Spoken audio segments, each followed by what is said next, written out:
Got me worried there for a little bit, right? All right. Well, we're going to get started, and glad you're here with us. We're talking about advanced search techniques using your Logos Bible software. This has been one of the most requested topics since we started doing webinars back in the spring. A lot of people have asked questions about the morph search and the syntax search. So we decided we would do one whole hour on morph and syntax search. So that's today. That's what we're going to cover. And should be a lot of fun. I'm looking forward to it very much. So these are two features that I know in my own personal study I am underutilizing. So I'm really excited to learn more about them. I'll introduce our presenter here in a minute, but as we're going through here, if you have any questions through the course of the webinar, you can email them to us at webinars@logos.com, and we will do our best to answer them on air. So if as we're talking about morph and syntax search, something we do, maybe we get going too fast or something doesn't make sense. If you want to ask a question, send it to webinars@logos.com, and we will be sure to respond right away. Our presenter today is Todd Bishop. He works here at Logos, and he's a Hebrew scholar by training, but he works here at Logos, and he loves to teach people how to make the most of their Bible study using the incredible arsenal of tools available in Logos 5. So this is going to be a great day. I'm looking forward to learning from him. Without any further ado, Todd. Well, good morning from Bellingham, Washington. As Ray said, I am an employee here at Logos, and while I love my job, before I came here, I was actually a pastor for 8 years. I'm kind of a volunteer evangelist for Logos, and one of the things that I found myself having very little time doing was the in-depth language study, like morphological searches and syntactical searches, and it became a real burden in mine to help people become less intimidated by these searches, whether it's been a long time since you've studied morphologies or syntactical diagrams, or whether you didn't have a chance to go to seminary and never learn these things, or you just lack the time to do it. You know, pastors and people in ministry have a lot on their plate, so this is something that I'd like to go over today, and I'd like to show you how to use Logos to make the most of your time studying and to help you kind of get into the deeper levels of language study. I really believe in the morph search and syntax search, and hopefully we can lay it out in a way that makes sense this morning. I want to start by opening up the biblical text. That's always a good place to start. So we're going to open up the Bible. I'm choosing the ESV here.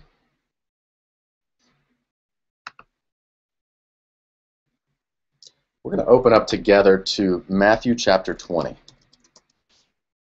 Starting with the morph search, talking about this, and I've got a good example of this that I was reading the other day and came across it. It made a lot of sense to me, and I hope it kind of helps you put the pieces together. Here in Matthew chapter 20, verse 20, it starts a mini narrative here. The mother of James and John, the sons of Zebedee, they come to Jesus, and the mother comes to Jesus, and Jesus replies, he says, "What do you want?" The word "you" here is a pronoun, and it's singular. So he's speaking directly to the woman. Then she makes a request. She says, "Jesus, I'd like for my sons to sit one on your right hand and one on your left hand when you come into your kingdom." In response, Jesus says, "You don't know what you're asking." The pronoun here, the word "you," is plural. It's almost as if Jesus is looking over her shoulder and speaking to the two boys behind her and says, "You all don't know what you're asking." He goes on to talk about the cup that he's going to have to drink and so forth and so on. So knowing the morphology here can be very significant to understanding the right message behind the text. And so that's where I want to focus our attention, is the cash out. So let's start with morphology together. A basic definition of morphology: when we look at morphology like this in the text, we're looking for a word's morphological form. It simply refers to the form of a word. Is the word singular? Is the word plural? Is it masculine? Is it feminine? Is it first person, second person, or third person? Morphology also covers the word's case, the word's voice, and the word's mood. And we'll try to get into that a little bit later if we have time. So let me start with some examples. We're going to run some morphological searches together. we're going to start at a very basic level and then jump into the deep end of the pool together. So hopefully all of us can swim by the end, and I hope you get a lot out of it. Let's start with just a basic lemma search. So I want to go into my search panel, and I want to start a new morph search. I'm going to change my search parameters at the top, as you're probably used to from the book of James. We're going to come down here and we're going to work in Genesis together for this example. Of course, we can't search the NA28 in Genesis. We're going to change this to the Anderson-Forbes Analyzed Text. That's what I like to work in. You can abbreviate that as AFAT. And immediately it changes this section over here that you want to search in the Hebrew morphological resource. So we want to type in together the keyword lemma, which is the basic definition dictionary form of a word. Now come back over here to your ESV for just a second. Let's pull up Genesis 15:15 together. It's an important passage that I was reading just the other day with another individual. It says in verse 15, "As for you, you shall go to your fathers in peace." It's this word peace that I'm interested in. This is a very common word in Hebrew. It's shalom. You can look down in your interlinear and you can see the morphological information down here as well, but also the lemma form and the transliteration. So we want to search the book of Genesis for this word peace together. Come back over here to our search. We have typed in our keyword lemma. Now we're ready to enter our lemma. We can simply type in the transliterated form. So S-H-A-L-O-M. That's shalom. Yeah, added a space there. Let's take that out. Now it gives us a list of options. We want to select the first one, Hebrew word shalom. And now we want to run our search. Check that out. 15 occurrences of this word shalom in just the book of Genesis. This is a major term in the book of Genesis. So hopefully you can take note from this. Now, if this is a little intimidating because all your results appear in Hebrew, let's go up to the Add Version box together. We're going to type in our version of preference. For me, it's the ESV. And now we get to see our English results side by side with our Hebrew results. Isn't that helpful? So if you're not fluent in Hebrew and haven't had time to brush up on your vocabulary, this is a great way to see your results highlighted in Hebrew as well as the parallel in English. So that's a basic search, lemma search for a noun. We can do the same thing for a verb. Let's start together in the Bible text. I always like to start here. Genesis 1, and then we'll go chapter 1 and verse 28 together. Here the Word of God says, "And God blessed them," speaking of the first man and the first woman, Adam and Eve. It's this word blessed that I want to talk about for just a second. We want to look for this verb lemma in the book of Genesis. So let's remove what we have in our search box, retype the keyword lemma, followed by a colon, and this time we want to search for the verb barak, which means to bless. So the transliteration there, we want to choose the first result, and then we want to run our search. Now again, blessing and peace are two very significant terms in the book of Genesis. So now we have just located 65 occurrences in 57 verses of this term barak. And you can scroll through these results and you can start to see who God is blessing. We see in Genesis 1, 22 and 28, he's blessing Adam and Eve. We come down to Genesis 9:1, and again, he's blessing Noah and giving Noah the same command. It's almost as if Noah's a second Adam here, receiving the same blessing that Adam did in the first chapter of Genesis. So, very important term here. This is how you search for a basic dictionary form of a Greek or Hebrew word. So we can do the same thing for Greek. First, we need to go and we need to change our parameters. All morph text is what we want. Well, let's change this. Instead of the Genesis, we want to search the New Testament, so let's type in the book of Hebrews. Change the resource that we want to search to the Nelson Alan 28th edition. It's the one that I prefer, and automatically it changes it to Logos Greek Morphology. Now let's come in here to our search query, and let's change this from barak to a common word that we find throughout Hebrews. So again, the keyword lemma, or actually you can just shorthand this with the letter G followed by a colon. It's the same thing. Then let's type in the word for house, which is oikos. That's the first result here. Now let's run our search together. Look at that, 11 occurrences of this phrase, this term, throughout the book. It's very significant, especially in the very beginning of the book. You can see in chapter 3 it appears over and over and over again. So I would encourage you to take this research and go a step further and check out the significance of this term in the book of Hebrews. So moving on from there, we want to get a little bit deeper with our search. If you take what you've learned here from searching for a lemma and you choose the different view options to the right, you have verse, you have aligned, and you have analysis. If you choose aligned, the interesting thing about this, especially with the word oikos, is that oikos is a very common noun that's used to show the principal parts of Greek grammar. So here, when you look at the aligned view, you have the nominative case, you have the genitive case, the dative case, and the accusative case. In fact, you have 4 accusatives appearing here, 3 datives, 2 genitives, and 2 nominatives.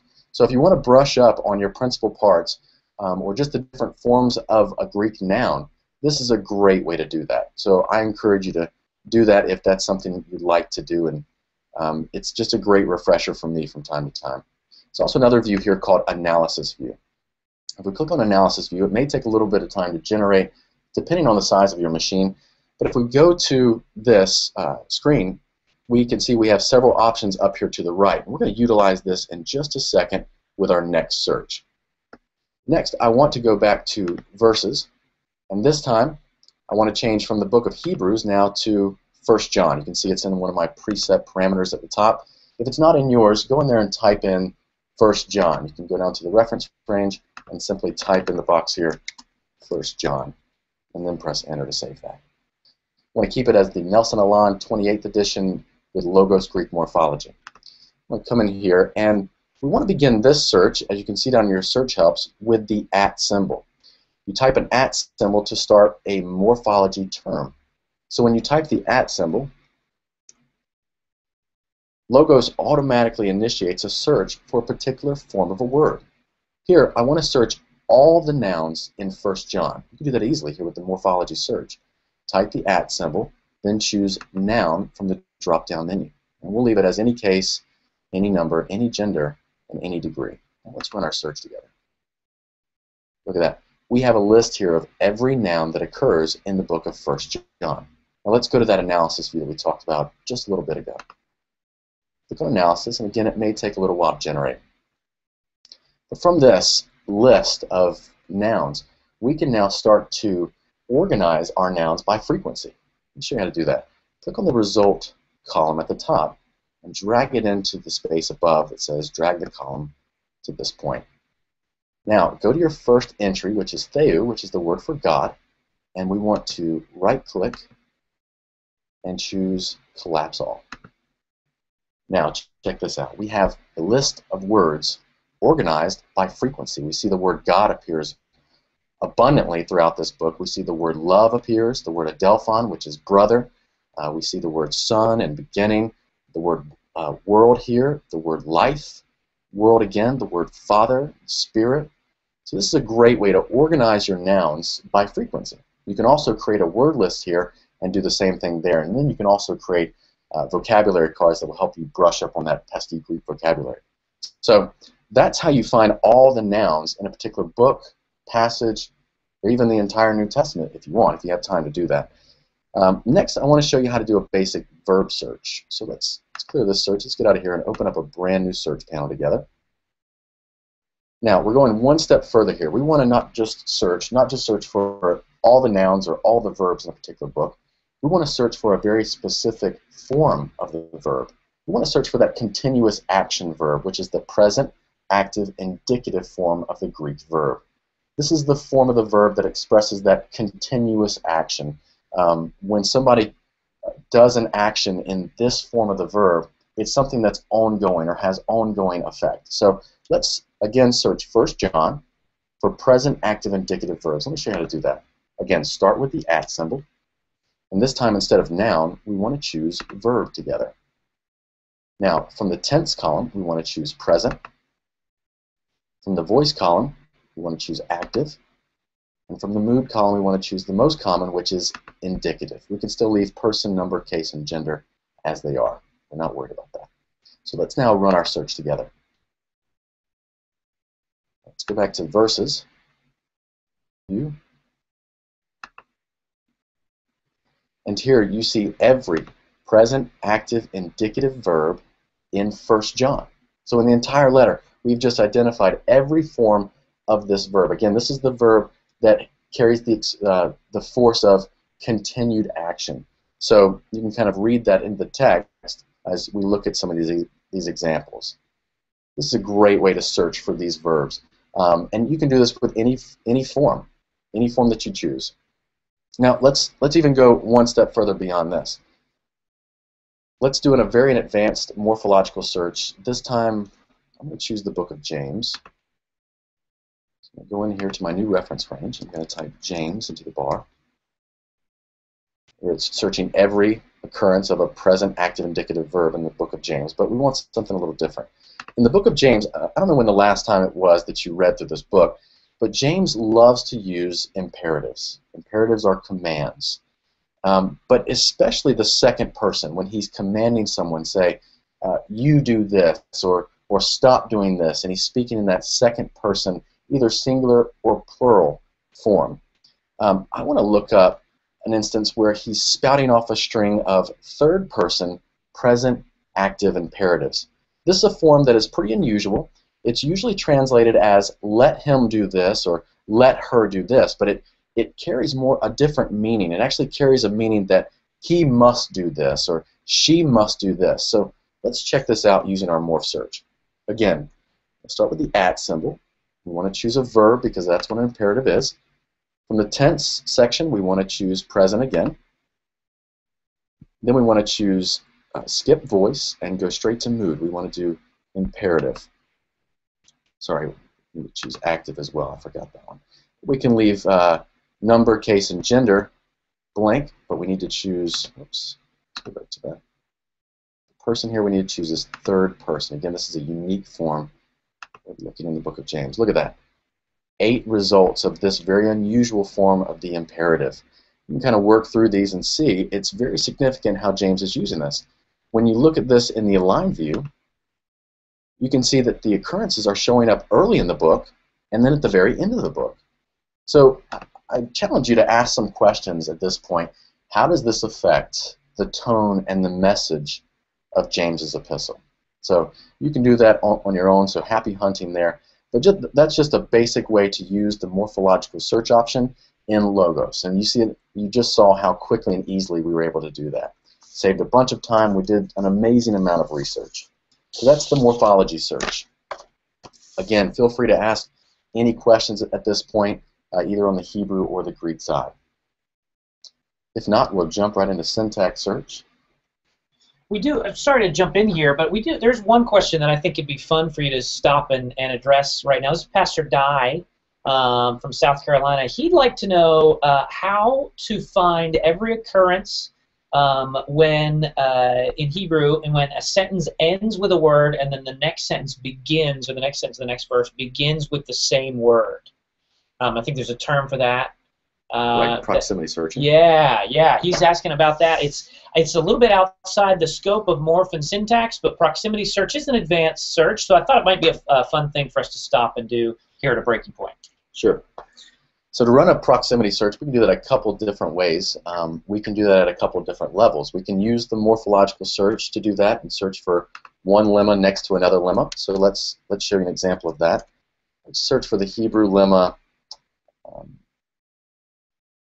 Let's do something very common, Elohim. And we're going to do near. This is one of our search operators. Near will put these two terms in proximity. Let's also do the lemma to bless, like we used earlier. So we're going to do Barak again. Let's change our search parameters from the New Testament to the Old Testament. Let's choose the book of Genesis again and see what results we come up with. Let's save that. And we don't want to use the Nelson Aland. We want to use, again, our Hebrew text. I prefer the AFAD, Emerson Forbes Analyze text.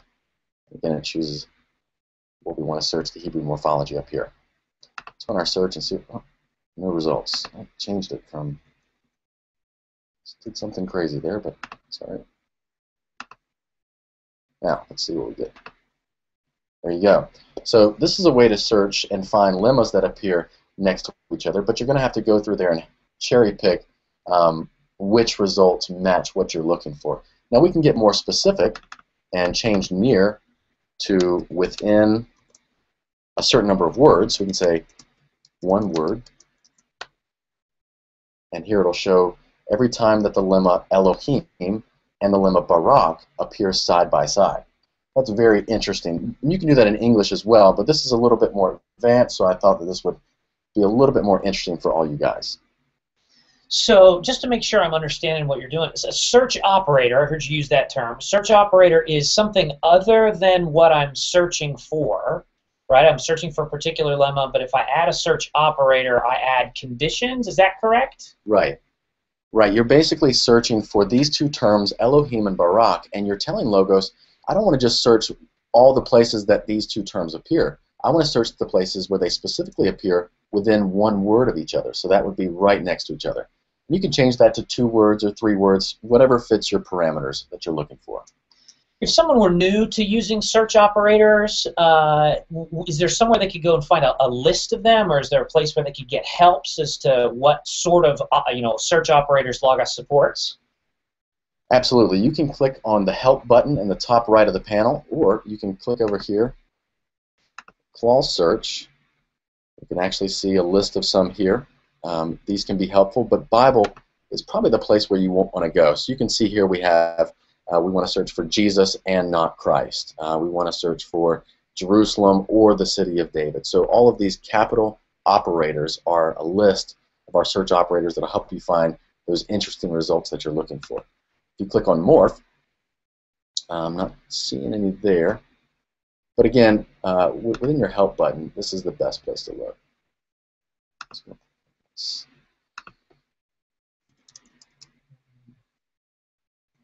So click on Searching, and you can look through these and find the search operators that you're looking for.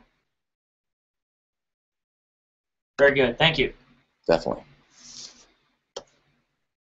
Another way to do that, just from my own personal experience, is just to get in and get your mouse dirty and try some different things and see what interesting results you come up with. You'll be surprised at how powerful Logos really is. Not only just searching basic forms, but then searching combination of words. You can even go into your morph search and search combination of specific words with specific forms. So you can get about as deep as you want to go in these searches. And we'll save that for another time. Let's move on together. Now we're going to jump in, like I said, the deep end of the pool and talk about the syntax search. I know this has been an area of intimidation for a lot of people. I want to show you a couple of examples that will hopefully kind of clear away the dirty, kind of the stigma that this search option has, and clear it up and show some of the tangible results that we can get from using the syntax search.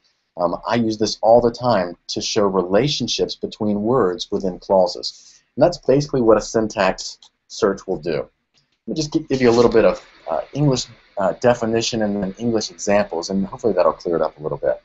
So syntax is the relationship words have with one another in the context of a clause or a sentence or even a paragraph. Words in the Bible always relate to other words, and those relationships will often affect the meaning. So I can say in English, the man hit the hard ball. Or I can say the ball hit the hard man. Or I can say the ball hit the man hard. All of these sentences contain the same words, but the words are relating to each other differently, and so the meaning changes. That's syntax. Now there are a couple different ways that we can uncover the syntactical information of a word or a clause and how it's being used in that clause. We can do very simple searches in the Bible. We can do a proximity search like Ray was talking about earlier. We can choose love. We can say I want to see love every time it appears before the word brother. And right there, we just searched the entire Bible for every time that the word love appears before the word brother. Now that's very basic, and we're going to move on from there, but this is a starting point. We can also look at the grammatical relationship section in the Bible word study. I'll let you do that on your own.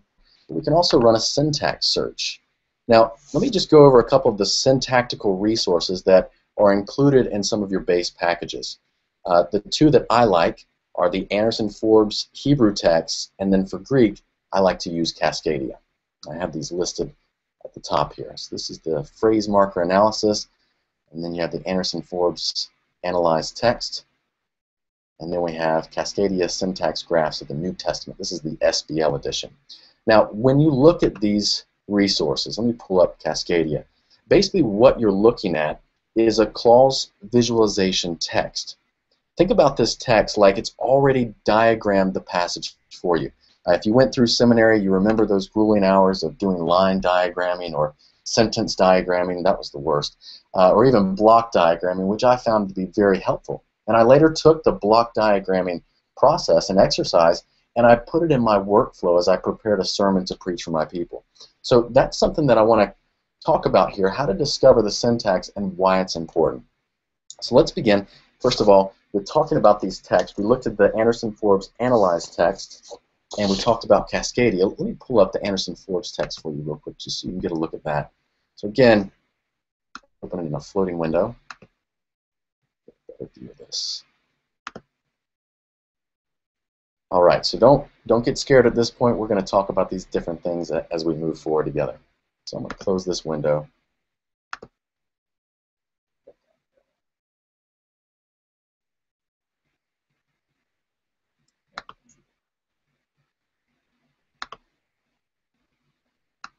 All right, give us 1 second.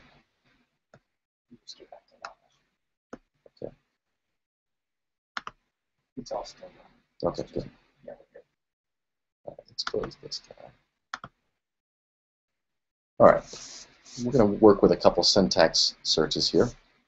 Again, I always like to start with the biblical text. And from the syntax search, we're going to determine a word's syntactical value or a word's relationship within a clause, like whether or not that word appears as a subject of a clause or the object of a clause or even the object of a preposition. That's what we're going to look at in just a little bit. Let's take our English text and take the interlinear ribbon off here. Let's go to Matthew chapter 5 together, and then verse 19. The text that I was reading just the other day, and came across an interesting phrase that seemed to show up over and over again. So in chapter 5, verse 19 of Matthew's Gospel, it says, "Therefore, whoever relaxes one of the least of these commandments and teaches others to do the same will be called least in the kingdom of heaven. But whoever does them and teaches them will be called great." Look at this, in the kingdom of heaven, the same phrase. So I begin to ask myself, where else does this phrase, in the kingdom, occur? We can open up our interlinear and see a little bit more about this phrase. We can see the preposition here, in, is actually the Greek word in. That's easy enough to remember.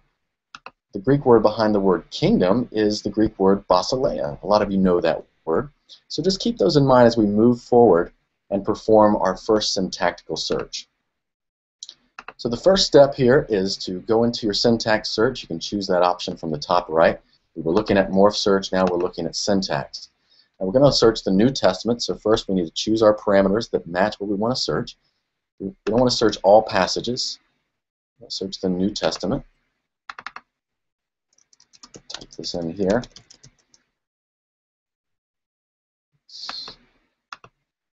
We'll choose this, it'll actually automatically choose that for us. Instead of the Hebrew Bible, Anderson-Forbes analyzed text, let's choose Cascadia syntax graphs. Now, from the drop-down menu here, we have a list of templates. These are all templates that Logos has provided for us, and you can choose to run a template that is in Greek and a template that's in English. Now, going back to our text, when we look at this phrase, in the kingdom of heaven, the word kingdom here is appearing as what we call a prepositional object.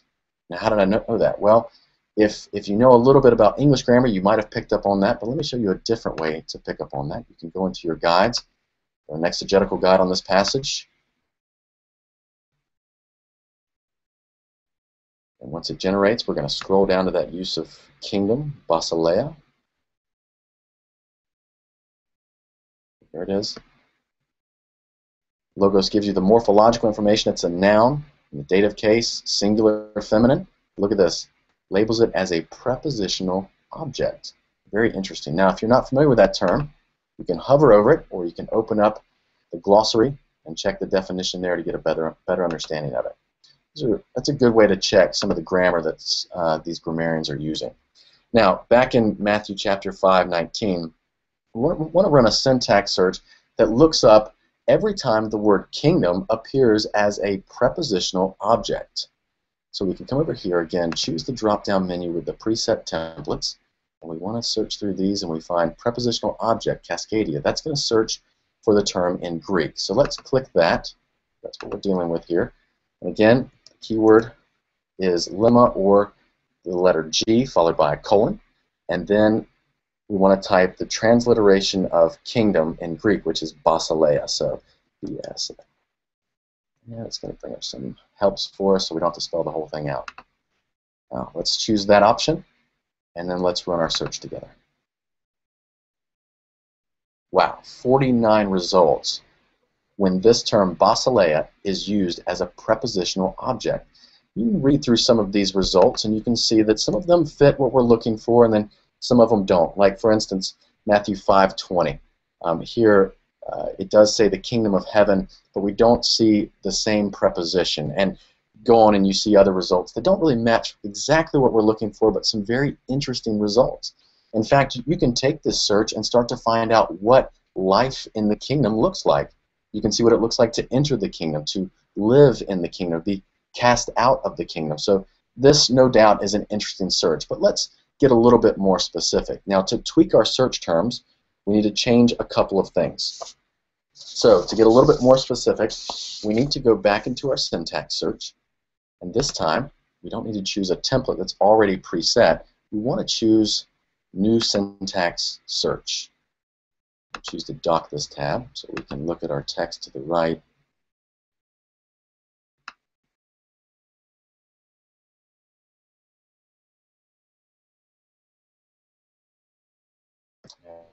Or syntax for later. I like to keep my syntax searches all in my favorites document. You can see here I've got a list of them that I've run before. So I encourage you to organize your syntax searches that way. But under this, we want to build our syntax search.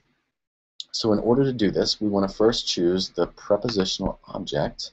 It gives us two options here. We need to enter a preposition, then we need to enter the object of the preposition. So this is our word. So going back to our ESV text, we remember that the preposition in is the Greek word in, so let's add that. To add the term, you press the little plus sign to the right. We want to add a word, and we want to add the lemma. So Greek, what we're looking for, and the preposition in. And at the top, we have the preposition we're looking for. Let's hop out of there and click on the next constituent, is what we call these. And the word we want to look for is the lemma form of kingdom in the Greek language. So we want to type Greek again, and then basileia. There it is at the top. Now, again, let's just review. We're looking for a specific preposition in and a specific object of that preposition, basileia. Now we run our search. Look at that. 19 results, every one of them matching exactly what we're looking for. Let's extend this out a little bit. Again, we're looking at our results in Greek on the left and then in English on the right, and they are highlighted in both. So just take a look at some of these results. Very specific, very controlled. It's exactly what we're looking for.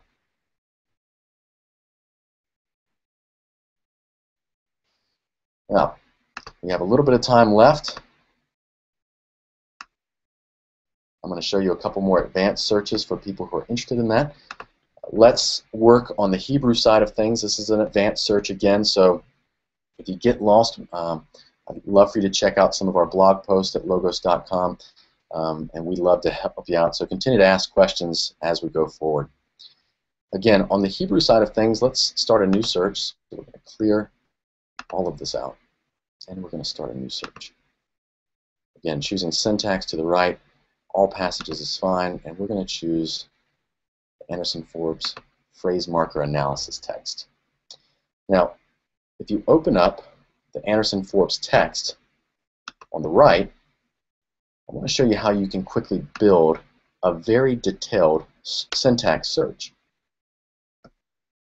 So go with me in your Anderson-Forbes phrase marker analysis to Genesis chapter 19, verse 30. So Genesis 19:30. It's a place where I was translating the other day and came across a very interesting form here. You see that we have the phrase, and he referring to Lot, he went up or ascended from Zoar. Now, this particular Hebrew phrase or term, Allah, here it is Ya'al, it always indicates some sort of intention. Someone gets up or ascends to go somewhere or to do something, to complete a task. It's a very significant phrase in the Hebrew Bible. So I want to search every time that a phrase looks like this. It has the vav followed by the verb, Ya'al, followed by any subject, which could be Lot or any other name for that matter, and then a movement away from an origin, from Jerusalem, or here, from Zoar. So let's build that together. Come over here to your syntax search. Our parameters are set. We want to start a new syntax search, option we chose earlier. Choose to dock this so we can see both at the same time. Shorten this window up so you can see your text to the right and your search to the left. Now we want to begin to build our search. You can see that we have one clause over to the right and then 4 separate constituents is what we call these. So we can start by adding these to the left, choose a clause, and then to the right we want to add 4 constituents, clause constituents. Below this, I'm going to add 3 more.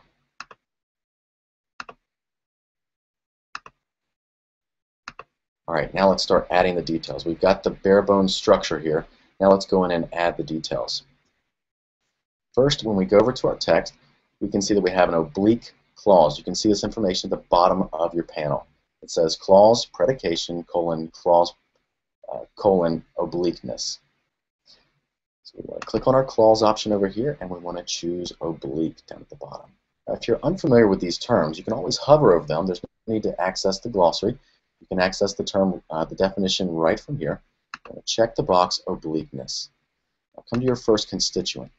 Over here at our text, we have a vav, and down at the bottom of our panel, we can see that this is clause immediate constituent.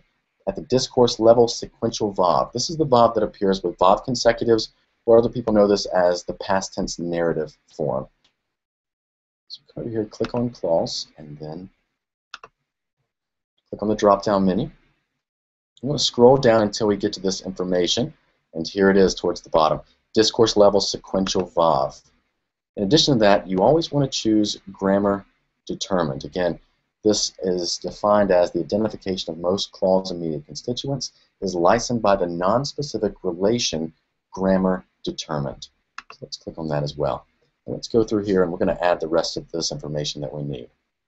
So again, looking back at your text, we have the verb here, which is Allah. Hovering over this part of the text, we can see that it's a finite verb and it's grammar determined. So let's choose that information. Go up to the top is where it's located.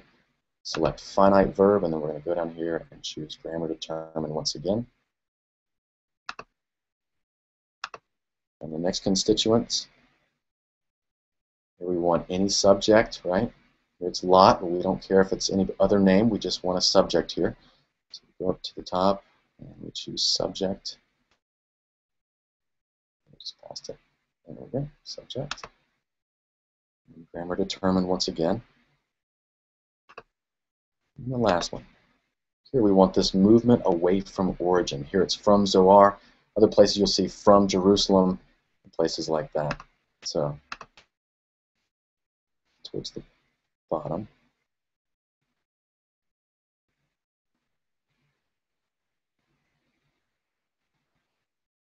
There it is. From origin. So movement origin here, and also grammar determined once again. Now, just about built what we want to search. So we need to add one more thing, and that is the Hebrew lemma, Allah. Remember, we want to search for every time this form of the word is used. So we want to go in here to our second constituent, which is labeled finite verb. We want to add a word to this. So we want to add a segment, which is a word. And we're searching the Hebrew lemma. And it's the word Allah. And down here at the bottom we see to ascend and to bring up. There we are. Let's run our search together. Look at that. We have 11 results of the same syntactical structure occurring all across the Bible. Lot went up from Zoar. Moses went up from the plains of Moab. And you can check out the rest of these results as you move forward. Thank you. I've enjoyed being with you today. I know that was a little more technical there at the end, but hopefully you held on to the end. And I hope that you use this resource to increase your language study and even feel more confident as you stand behind the pulpit or in your classroom or even in your small group and deliver the Word of God to His people. Thank you. Wow, thanks, Todd. That's really helpful.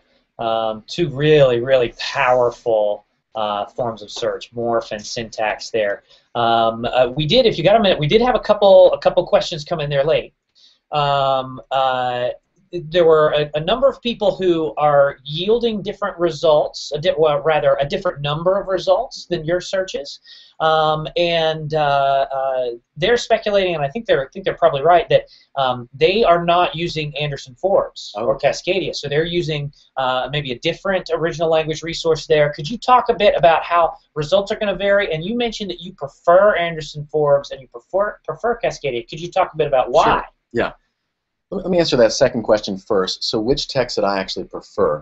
I prefer the Anderson-Forbes because, for me, it's easy to take what I've learned from the text to the right, which I'm highlighting here, and to take these elements and plug them directly in to my search, and then come out with the results that look exactly like the text that we searched for.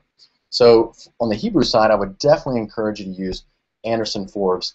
On the Greek side, just to be honest, Cascadia is what I'm used to.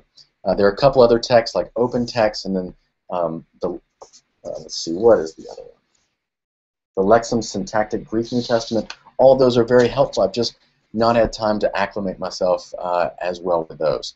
So for those of you who are yielding different results, make sure that you're using the same text to get those results. If not, you'll have to go in and plug in the different components, but also look at a different text to the right here. So we can actually look at this together if you like. So if I'm looking at the Lexham Syntactic Greek New Testament to the left, and I'm plugging in a search using that morphology, or that Syntactic Greek New Testament, then I need to have that open to the right as well. And then do the same process. Take the elements from the right and plug them in to your search query to the left. So if we want to look that up together,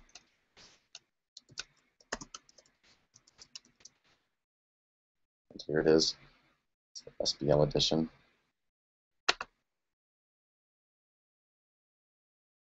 Let's click on the phrase marker analysis. Sentence analysis, that's what we want. So here again, you have a similar layout. It's like the text has just diagrammed it for you. Take the elements that you have to the right and plug them in to the left. So go through the same process. We don't have time to go through that right now, but that's going to yield some similar results. Cool, thank you. We like to ask, when we do these webinars, we like to ask presenter to pick out a resource to feature, a favorite resource in a lot of cases. Todd, you picked out the discourse bundle. Could you talk a bit about that? And we can maybe go. Let me see here.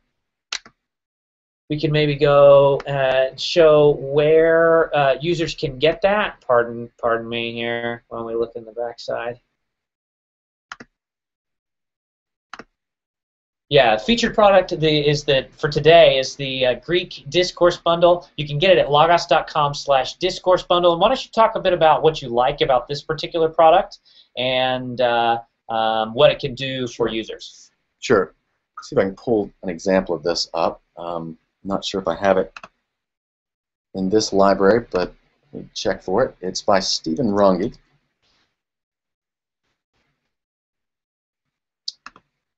And it's the Lexham Discourse Analysis Bundle. It's not in this library, but I encourage you to go to the product page and check this out.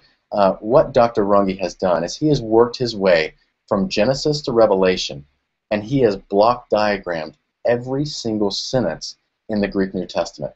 And you can get this in the ESV reverse interlinear as well, which is very helpful for those of us who maybe need to brush up on our vocabulary a little bit or just don't have time to learn something new right now. So I would encourage you to get that. In addition to the line diagramming, what Steve has done there is he has fronted certain clauses.